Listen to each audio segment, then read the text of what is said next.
retrospect, there must have been a 20-year age difference there. Mr. Donovan walked my bike into the garage while me and Thomas followed his mom inside. Something was wrong with the house. It looked too sterile. No clutter, zero toys scattered about. Plus, the antique furniture was older than my grandparents'. In every room, sheets had been draped over objects mounted along the paneled walls, and Mrs. Donovan made a point of telling me that touching the sheets is strictly forbidden. She led us into a sitting room decorated with crucifixes, and more crucifixes. Of varying sizes. We kneeled down on a colorful rug, facing each other. The only sound was the ticking of a grandfather clock. At last Mr. Donovan joined our group and led a prayer for the standard stuff. Good health, blessed weather. Even though I'd gone to Protestant church with my grandparents, I couldn't figure out what religion we were meant to be practicing. He obviously thought of himself as a spiritual leader, and devoted a lot of time to the blind sinners who would suffer swift retribution on Judgment Day. It wasn't until he called for a minute of holy silence that I heard a low, shaken voice. I concentrated hard, tuning out the clock. There were muffled cries from somewhere within the room. I peeked my left eye open.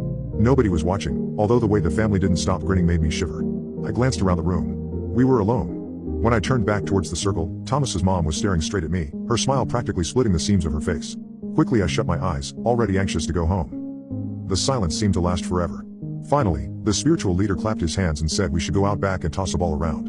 On my way out of the room, I listened for more cries, but the sound had died off. I figured my imagination got the better of me. As Thomas and I tossed a leather ball back and forth in the long grass, his dad watched from a crude decking area, beaming. Like at school, Thomas threw with his right hand whereas I favored my left. We kept trying to pass each other bad shots, competing to make the other miss a catch. It was all in good fun, though.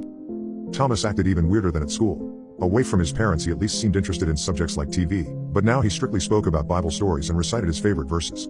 I sidestepped his questions my spirituality as much as I could. My arm was aching by the time Mrs. Donovan called us for dinner. In the kitchen, we gathered around the table, and then she brought in a metal pan, presenting 5 boneless chicken breasts lathered in lumpy gravy and canned peaches. Before we ate, everybody linked arms.